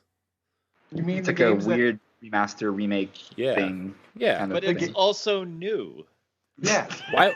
So my first question was, why was this not just DLC for Super Mario Party? First of all, since they seem to be can't charge you $60 for it. We thought it was going to be when we were watching it today. Yeah. That's the truth. Yeah. I am all about some N64 Mario Party again, though. Yeah. Yeah, I mean, I think this is more, a wiser choice than coming out with another Mario Kart at this point, because I know some were wondering, will there be a Mario Kart 9? I'm like, they're doing too well with 8 Deluxe still. Yeah. I don't think... how many people would double dip on 9? Like, I double dipped on 8. I bought it for Wii U. So. Like, I'm not even a big Mario Kart fan, and I would buy 9 right away. I bought 8 I bought Mario Kart 8 on my Switch like a month ago because I just didn't have it on Switch. And I was at my mom's house, and I was playing with my brother and stuff. I'm like, how would I have not bought this before? But yeah. Oh man, I probably put. It's the only game my wife will play with me. So I put a ton of time into Mario Kart. And trust me, I think 8 is the best Mario Kart they've ever made by a long shot. But I've played those maps for so long. I just want if they just gave us new maps for 8, I would be fine. It's just they could do that. Like instead of 9, like I feel like Mario Kart, side tangent.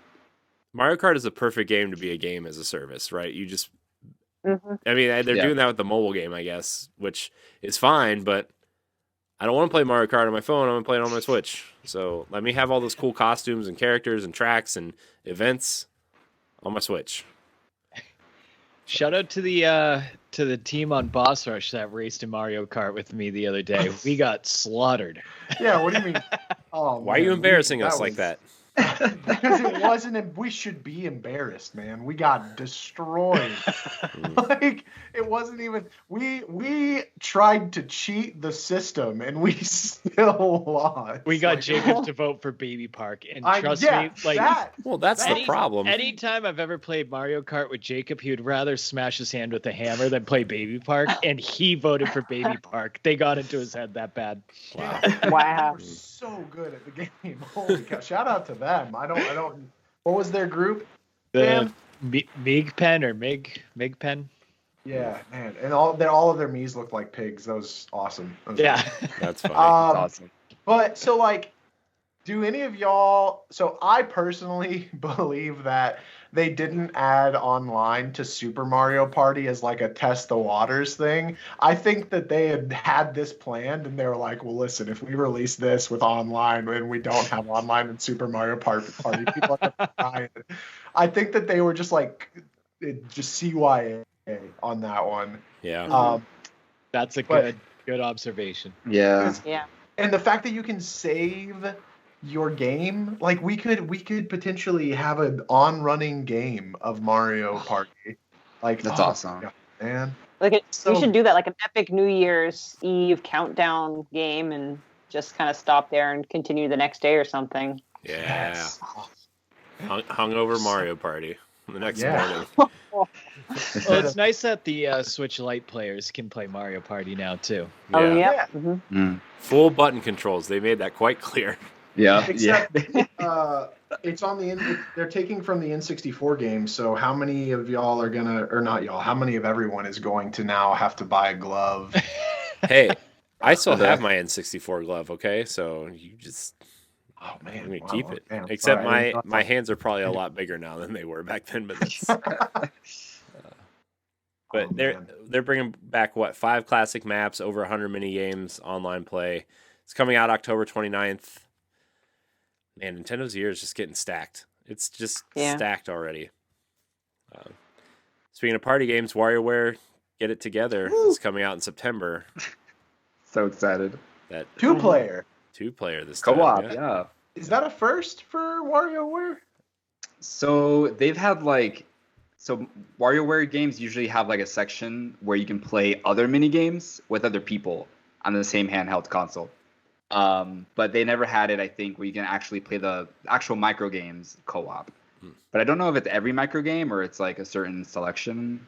But it's very exciting. It's also the first time that you're able to like control characters on the screen. Like you're controlling Wario and Mona and all the other characters, and you're completing the mini games with them instead of just interacting with the mini game itself with buttons. So I think it's really cool. It's more engaging, I feel like. So and really genius on a way to get more out of each game. That each character has a different method to, or maybe even just slightly different to complete the mini game. Like that. WarioWare was always a panic attack every time a new mini game popped up, but now when you're like, well, how do I know how to do this with this character, but what about this character? And like, oh man, that's very exciting. That's gonna be great. Cool. I can feel Jacob's stress from through the camera right now. I'm sweating, man. Anxiety inducing. Wario laughing in the background, the timer going off. What? Speaking of Wario laughing, was this not Charles Martinet? It was. It was. It was? He made a tweet about it. Yeah. Okay. All right. It did not sound like Charles No, Martinet. it's not. Well, he's getting older, man. It's been a while since WarioWare came out. That's true. He might, How did I do this voice again? I mean, Wario only shows up in sports and party games now. Like, I'm sure they just recycled some stuff, right? I mean... I can't imagine he's done any new voice clips for Wario in the last 15 years. Or any character for that. Yeah, exactly. How many takes do you need to hit? Wahoo! Like how many? Like, you know what I mean? Like it's like we need you to come into the booth tomorrow to record some stuff from Mario Odyssey 2, and it's like Wahoo and I'm Mario or whatever the hell, like 5 million times over. This time you're gonna say hoo-wah, not wahoo. And then, are we thinking based off of that that survey that was going out that it's going to be $50? Or I think that's a confirmed price actually in the Switch. Okay. Yeah, if I check. Wow, cheaper than 1-2 Switch. Yes, that's not good bad. move. Yeah, Good they move. could have charged $60 for this, and I feel like that would have been fine too. But I'm glad it's a little bit of a discounted price. Yeah. So Wario games are usually, there's not like a ton of content there. You're kind of just replaying those mini games, doing different challenges, different game modes and stuff. Yeah. So then, though, does that confirm that now, whenever we get that survey, we say no, we will not. We do not feel comfortable paying that amount.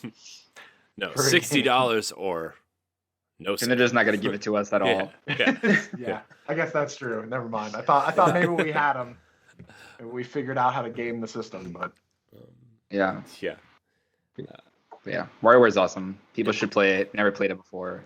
Yeah, so good. I think the last WarioWare game I played was the one on Game Boy, or no, it was the one on DS where you had to put the special camera cartridge in the bottom of the DS in the Game Boy Advance slot. I think it was like tilting, twisted. Yeah, Wario something. Twisted. Yeah. So I think that was the last. Any thoughts on WarioWare, Stephanie?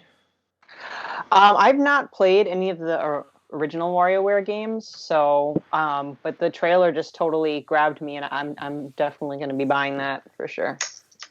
Which I know is a generic answer, but it's so goofy looking, right? Yeah. Like the mini game where they're waxing the Greek statue is like, yes. What are you doing? Like, what is this? What did you smoke to come up with this game? You know what I mean? Like, it's a crazy part of the silly side of Nintendo. I would just like to have like a couple of drinks and play with friends, like with that kind of game. Yeah, sure. Um, I think the last major game they really announced that's exclusive is Shin Megami Tensei 5. It's coming out November 12th. Finally, they announced this game at the Switch reveal, and it's finally coming out. It seems to be in the vein of the Shin Megami Tensei games and Persona and that whole series, alternate universe, slaying demons, anime teenagers going to school. You know what I mean? It's just this is another one of those, but it looks good. It looks really cool. I'm severely interested in this game. It looks like a great entry point to the Shin Megami Tensei series. I don't see any reason why someone who has never played a Shin Megami Tensei game shouldn't pick this up if they're interested in the slightest. Yeah, for sure. The battle system's pretty cool in these games, where you try to you get demons to join your roster and you fuse them in different combinations to make them more powerful. It seems like a really, really cool game. Yeah. The only other Shin Megami Tensei game I've ever played was Tokyo Mirage Sessions, and that battle system looks just like Tokyo Mirage Sessions. Yeah. Maybe, I mean, it's probably a lot deeper because that game was pretty simple, but the UI is so similar. Yeah. So that's why I'm excited, because I've played through Tokyo Mirage Sessions twice now, and definitely ready for another one of those. Yeah. And I think they did a great job showing gameplay during Treehouse Live. That was another game that they played there, and I got to see the different mechanics. And Jacob, as you mentioned, I've never played one of the games in that franchise, but seeing the gameplay I feel like I could just jump right into it and become a fan. Mm-hmm. I think it's smart too to not have these games connected character wise. It's almost like Final Fantasy a little bit, where there's similar themes and maybe Easter eggs and characters that show up in all the games, but they're not connected, so I think that's really smart too. I do want to mention at least the rest of the games here, but is there any other games that anybody wants to talk about that we haven't mentioned in depth yet? I mean, they announced a lot of games, so clearly Just Dance 2022. Oh yeah, I already pre-ordered that guy. I think I'm going to subscribe to the subscription service too, the unlimited. It's not coming to the Wii for the first time. Yeah, that's crazy. This one. So I haven't been able to talk about this one on a podcast yet, but they did show Mario and Rabbids Sparks of Hope, which I am so excited for. Yeah. Oh, dude, it looked so good. I wanted to talk about this. We talked a little bit about it on the Ubisoft, but I felt like there is only a couple people on that panel that didn't look at me like I was the strangest person in the world. Right. But Dan, dude, that morning we had a conversation that morning when this page went live on Nintendo's website. It was like, oh my God, I was telling Stephanie, I was furiously typing. I had a baby in this hand. My daughter was on the floor. I'm trying not to make sure she's alive while I'm furiously typing with one hand. Then I posted it in the Discord. I'm like, this might need a little editing. I was typing with a baby in my hand, but it was that game, it looks so good. Yeah, that was the highlight of my day, but maybe we were in a minority there. But... We definitely were in the minority there. And it seemed like the battle system was changed up a little bit in the trailer as well. Mm-hmm. It didn't seem like it was as it seemed like you could move around a little more freely in it than actual just choose a square to be on and shoot. I don't know, maybe if that was just the way it looked on how cinematic thing. Yeah. I think it's cool. I like the trailer where Mario, they're on the spaceship or whatever. By the way, spaceship. This game seems like it's going to be way bigger than the first game, right? Because the first game had the four kind of, biomes of the Mushroom Kingdom, but this looks like we're going to space. There's a little bit of Starlink in my Mario Rabbids here. I don't know if I'm prepared. Star Fox shows up. Yeah. Star Fox. What if he does? Maybe that's the expansion for this one instead of Donkey Kong. Maybe it's Star Fox. Oh. Or maybe it's going to be called Mario Rabbids, Mario Galaxy 3. Okay. That works. Man, now all I want is the Star Fox expansion to this game that's not out yet. That'd be really cool though. But I like how they were ready to go, and they look back and like the Rosalina Rabbids just kind of like, fine, Chilling there. guess I'll show up. It's good. It's a good trailer. Yeah. That's good. That's gonna be a great game. I'm super excited. Yeah. It looked like the CGI and everything looked really, really good too. Like it looked like a beautiful game. Yeah, definitely does. What? Sorry, Jacob. Go ahead. I was just gonna say I got really confused because I kind of like blacked out there for a moment, and I came back from Just Dance to Dan saying that battle mode looks really interesting, and I was like, "Whoa!" Were you imagining Dan dance battling Yeah, someone in that's Just Dance? I was. It's like, and then it didn't help because he was like, because now you can really move around a lot, and I was like, man, I gotta get it Just Dance. Stream it, Jacob. Next charity stream. Just Dance. Your 24 Oh, hour. no, 24 hour. Yeah, Jacob your dancing 24 hour stream. stream. Those last 2 hours, you have to play Just Dance the whole time. I would wake back up probably, or I would just like pass out. Yeah, Hit your head on your desk. Bad things would happen. This would be our fault. It would all come back to this show. Yep. Yep. Mario and Rabbids looks really cool. I actually don't like how they've made it kind of free roam in the battle section. How you can move. I'm assuming it's within like either a certain amount of energy or a certain amount of time or something. But I really liked the grid-based system in Mario and Rabbids. I really liked like making sure that I moved certain characters like just barely so that they wouldn't be in range, but then on the next move I could really do some damage and things like that. So this seems I'm a little disappointed by that. And also getting Rabid Rosalina, but not getting Rosalina. We're gonna get Rosalina. We're getting Rosalina. I think she'll be there, right? They didn't really show Luigi or Donkey Kong either, right? And I'm assuming they're coming back, right? Well, in the first game, you always got the rabbit before the character. Yeah. Did you? Yeah. Yeah. Oh yeah. Yeah.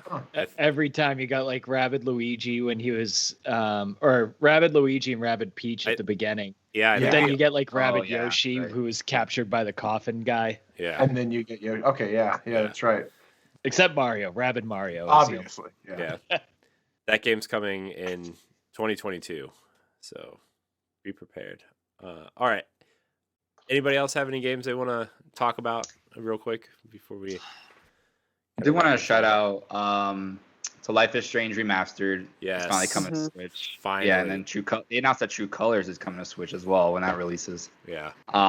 Yeah, those I adore those games. So if anybody hasn't played them before, they're just like really good adventure games, or really good narrative choices. A really good indie music, like licensed music, is probably my favorite part about that entire series. So yeah, I highly recommend. And the Danganronpa games are coming to Switch too, which is like it's like a puzzle visual novel. I never finished the first one actually, but I know a lot of my friends talk about them all the time. Yeah, I hear a lot of things about those games all the time.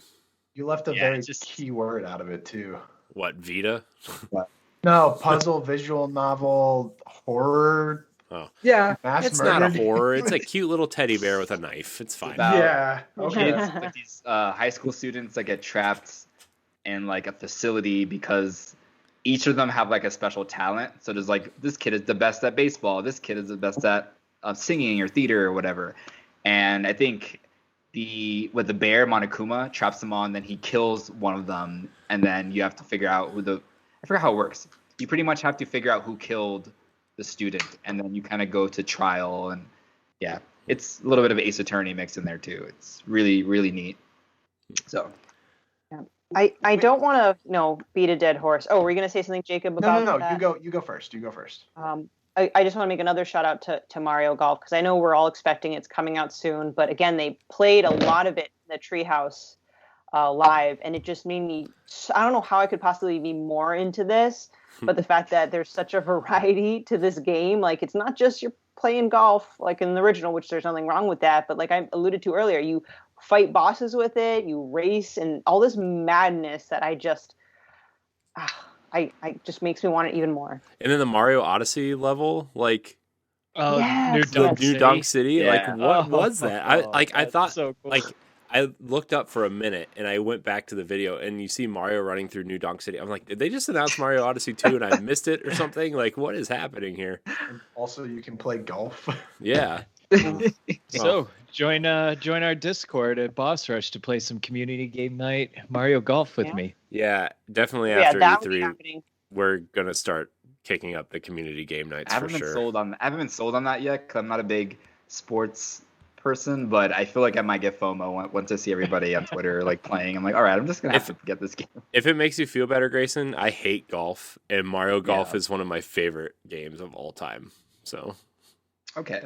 They find a way to make it fun, and Yeah. This might be the one. so like the speed golf is what's like really making me hyped for this game.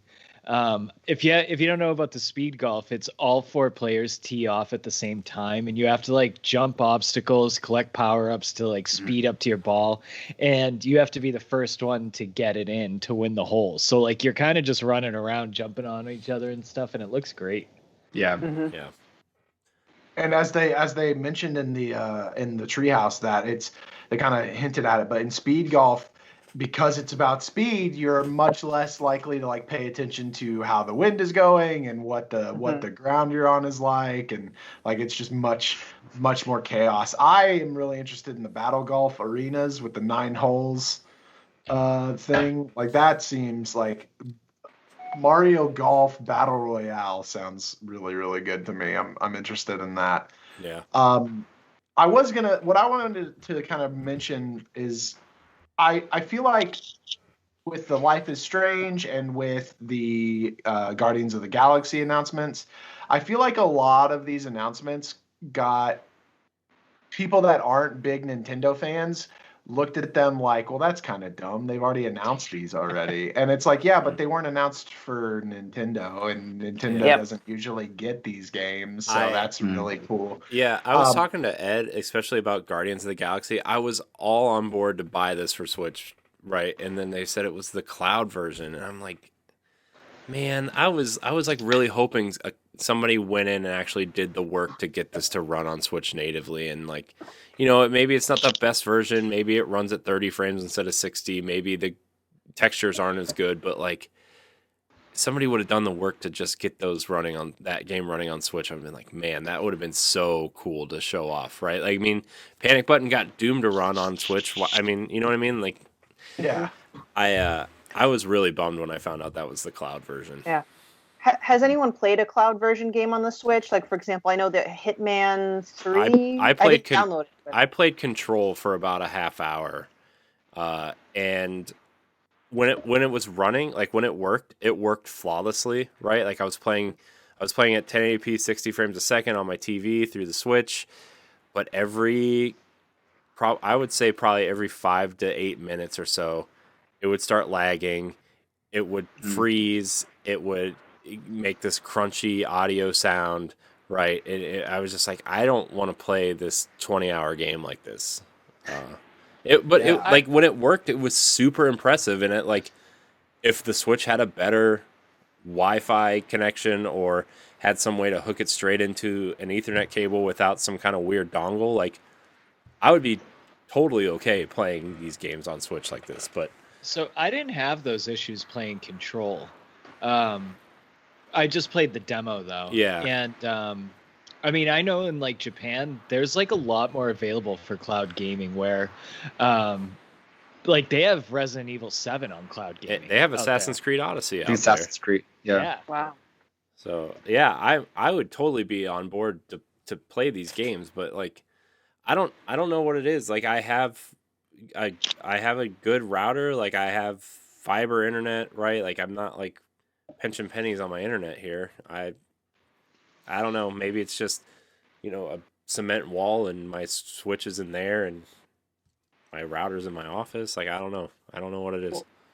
Well, so the Switch actually limits how fast it can download and upload things. Even if you have it hardwired into a connection, you won't get nearly your full connection speed. Like not even close. I think it caps at 46 megabytes per second. Hmm. So, Okay. But yeah, that was kind of interesting to me. That people online seem to be kind of very negative towards these announcements for Nintendo fans, and that seemed a little odd because it's not like they got announced. Like the Square Enix presentation that showed Guardians of the Galaxy didn't say Nintendo Switch. So yeah. I like it when companies. I mean, I know not every company has to do this, but it's really nice to see when companies actually make the effort to make these run natively, right? But there's all these bleeps and bloops going off. But yeah, it's. I mean, I guess cloud. Like, I don't know. This cloud stuff kind of bothers me a little bit, but that's a conversation for a different day, I guess. But at least it's a way to play the game. Yeah. Right. Like it's. Mm-hmm. Yeah. Yeah. You're right. Maybe I just had a bad experience. Maybe I could try again with something, right? Maybe this will be the game that I try it again with and see. Maybe the tech's gotten better or whatever. However, they're streaming this cloud version is different from the one that I played. I'll try it out. I'll bite the bullet. I'm calling it here on the direct recap show. I'm gonna do it. Anybody else have anything they want to point out? I do have one that I'm excited for that nobody else probably is excited for, but Cruisin' Blast looks awesome. I want to drive a unicorn through a dinosaur infested volcano. Okay. That sounds awesome. Is that a new game or is that it's okay? It's a brand new cruising game. The first one since I think they said 2011 on Wii or something. Mm-hmm. So yeah, I'm excited. I loved Cruisin' USA and Cruisin' World on the N64. Let me tell you, beating that and unlocking the school bus and just ramming people over with the school bus in that game was awesome. So good. So good. Well, you're not alone. Danny Boy from the Otter Kingdom community was very excited about Cruisin'. So there's at least two of you. Yes. Are hyped for it. Yeah. Fatal Frame is a great horror series if you've never played it before. Yeah. I forgot about that one. Yeah, it was originally a digital release on the Wii U here. It's getting a physical version on the Switch. It's also coming to other platforms for the first time since the PS2 era, so that's cool. Monkey Ball Banana Mania, I think is going to be cool. What does it include? Super Monkey Ball 1 and 2 and Deluxe, and then a couple new things they added. So that looks cool. Mm-hmm. 2 Point Hospital or 2 Point Campus has that written just all for me. Somebody who likes Roller Coaster Tycoon and stuff. That's something there. The one thing I am surprised that they announced today that they're getting, because they didn't do this for Wolfenstein, was Doom Eternal DLC is coming to Switch. That's cool. Just because I played through the first Doom and Wolfenstein 2 on Switch. Granted, not the best way to play those games, but they were good versions of the game. And Wolfenstein 2 didn't get any of the DLC, and I was really disappointed. But that's coming too. And, Tony Hawk's Pro Skater 1 and 2. Ooh, really excited to play that on the go. I will double dip for that because I have been playing the Xbox Series X version. But going from 120 frames a second to probably sub 30 is probably not going to be. it's going to be an experience. But that's I think that's going to wrap up our discussion for the Direct Recap Show. Anybody have any final thoughts on E3 overall or the Direct or just anything? I know some people thought that this E3 was a little bit, what do you say, quiet? It was not great. Yeah. Wasn't good. Yeah. Yeah, it was like someone who had to watch, I didn't have to, but I watched most of the presentations for work and just to be informed about everything. A lot of them were they just didn't have the right announcements. They weren't really anything, oh my God, crazy hype reveals. And just so many of these presentations, they focus on one game for such a long time, and I feel like that was a recurring theme throughout many of these events. Like Capcom's presentation yesterday, like showing like 15 minutes of Ace Attorney and things like that. Where like, listen, I love Ace Attorney, but like nobody really wants to see that much of that game. It's not a fun game to watch someone demo.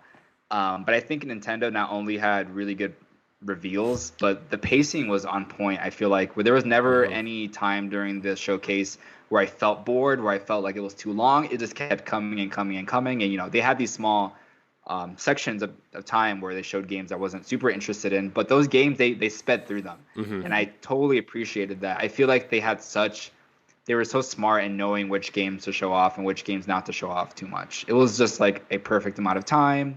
I really loved it.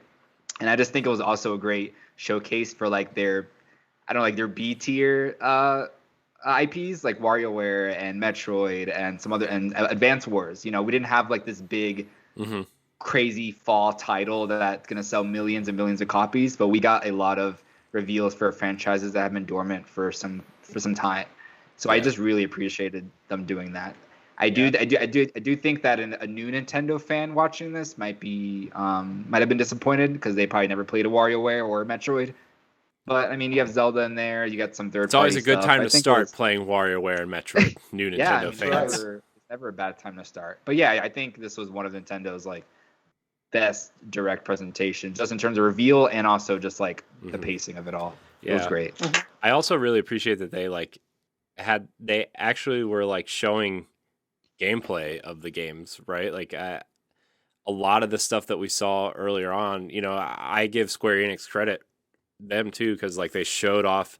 I mean, granted, it was like 28 minutes of their 46-minute presentation, but they did a deep dive on Guardians of the Galaxy and they showed gameplay, and it was a little choppy, it was a little chunky, but I appreciate that they showed that because now I know what the game looks like. I know how it plays. I'm more excited for that now than I would have been for the trailer that they showed at the beginning. It was cool, but like Nintendo showed a lot of gameplay, a lot of interesting things, I would say a lot of niche titles that might draw people to the console, right? Like Danganronpa is a huge get for them for that niche audience, right? Like it's not going to sell 1 million units, but it's going to probably sell 50, right? Especially people who are abandoning their Vita for Switch, you know, and still want to play those games. It's a good show. Yeah, I mean, overall E3, I think people had too pie in the high expectations from everybody. Like, we're coming off of 18 months of COVID, so production just hasn't been the same over the last year. So to expect a lot of like huge development games to be dropped, like shadow dropped after all of this, I think that was just kind of an unrealistic expectation, and people were kind of just celebrating their games that they have right now. Nintendo definitely won with the shadow drops. Microsoft, they absolutely killed it. The new Halo looks fantastic. You know, so the two out of the big three that showed up, they killed it. I think everybody won that showed up, at least, except Bandai Namco. But they had games in during Summer Game Fest that looked great, like Elden Ring and Tales of Arise are games that people are going to play. Didn't like do anything with that, but I think the big loser is Sony, right? Like, who the hell? Like, why the hell didn't they just do a state of play? I don't know if they have anything really to show right now, right? Their two big releases for the year are already out right now. Like Horizon, they just did a state of play a couple weeks ago, and they didn't have to do that then.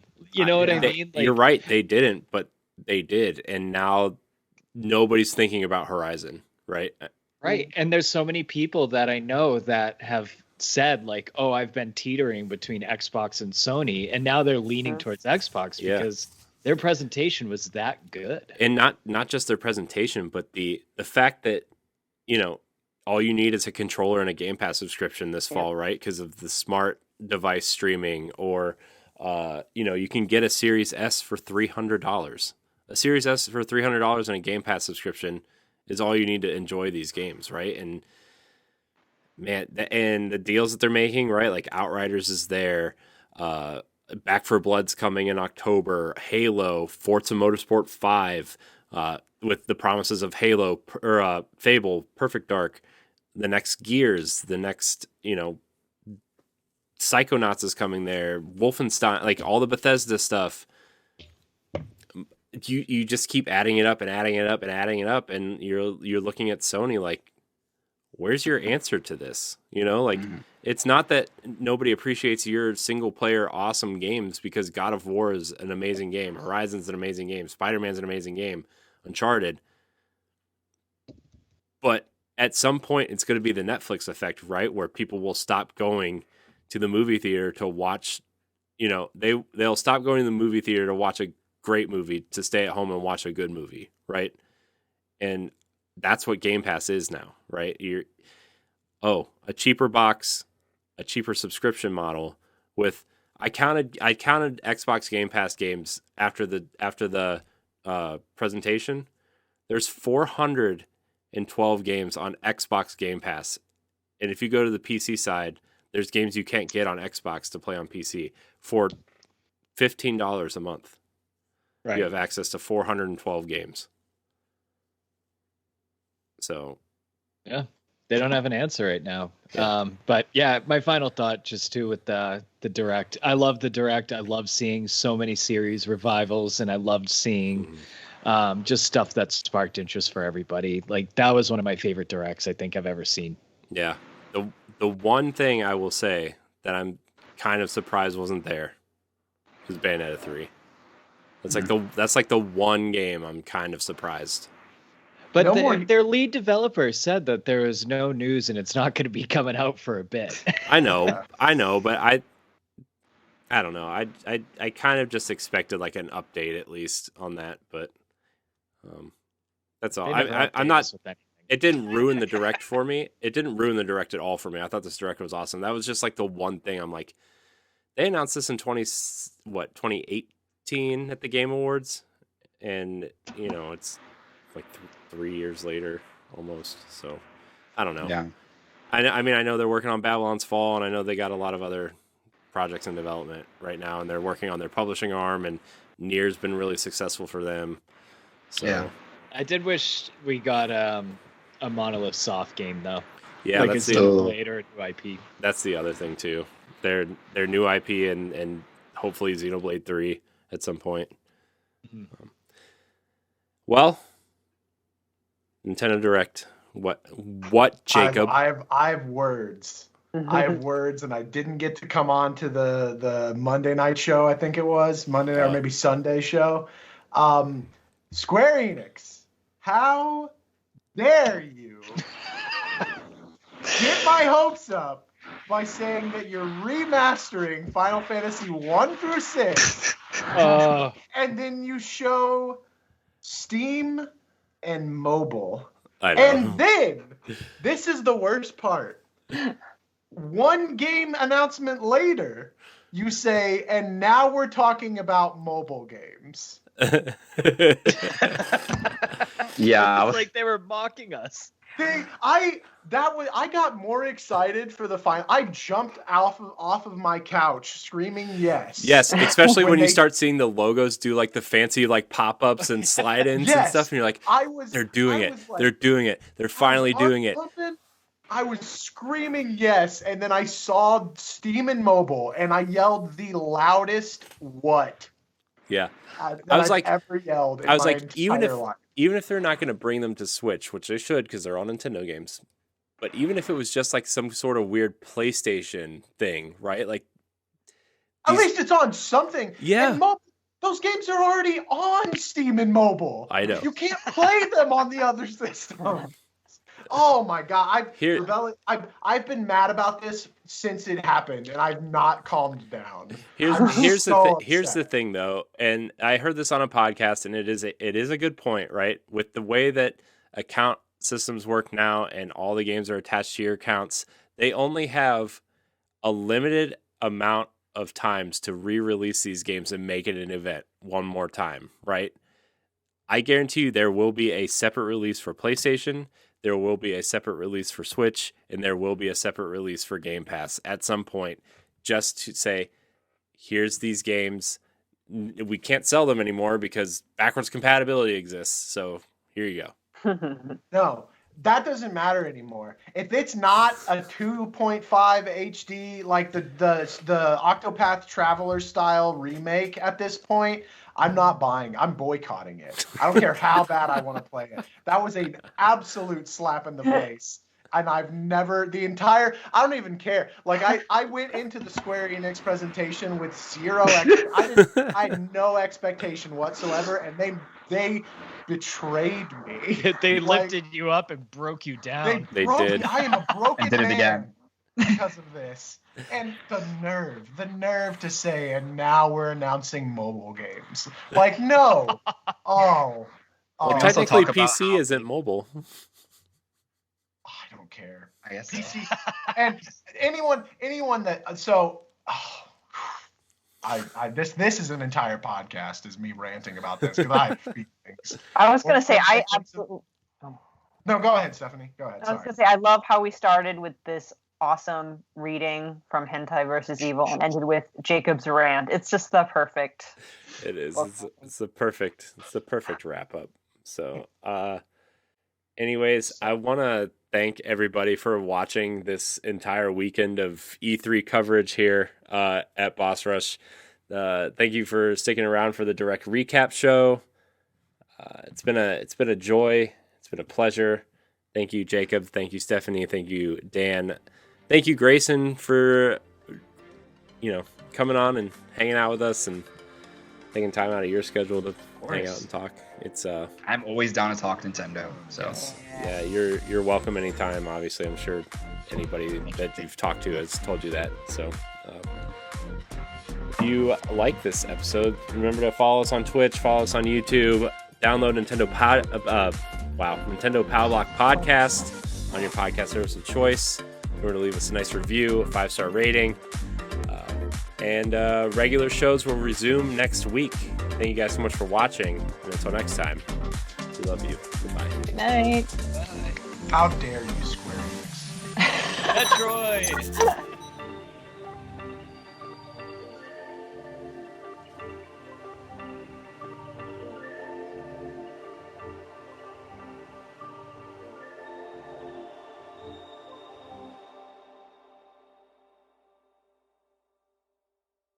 We're gonna record This should be the new, every show on Boss Rush Network should start with a dramatic reading. Yeah.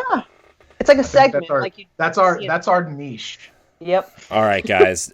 Here's our dramatic reading of the third-person shooter adventure, Hentai versus Evil. Rescue anime girls from hordes of demons and zombies. Sometimes a little zombie killing and demon slaying is all you need, but a dash of naughty flavor to spice things up certainly can't hurt, right? In Hentai vs. Evil, demons have invaded the city, the suburbs, and even the beach, turning the residents into flesh-eating zombies and throwing cute girls into cages. It's time to stop the madness. Rescue those girls, have them join your ranks as you take down the source of evil in a rain of bullets, and look good doing it. Featuring 3 playable characters, all customizable to your liking, Hentai vs. Evil offers a hedonistic action experience that prizes freeform fun above all else. Navigate wide open stages on foot, utilize a variety of weapons, and take down your foes. Survive by grabbing power-ups, and make sure no waifu gets left behind. Oh, no waifu left behind. Let's snap to that. Do we want to read the in-game features? I mean, you kind of have to, right? Yeah, now that you just kind of giggled about it. So. Features: survive against demons and zombies in free-roaming 3D action. Unlock playable characters by rescuing them from cages. Customize the girls' appearances with cute outfits or less clothing. Find and use a variety of weapons. Challenge yourself to alternate play modes. And select from multiple difficulty settings. This game is rated M for mature. Thank you, Corey. You're Don't welcome. say. You're welcome. Way to kick off the podcast. I'm sure that's what everybody tuned in to watch when I said it. We're talking about the Direct. Oh. But first, Hente versus Evil. Yeah. But first.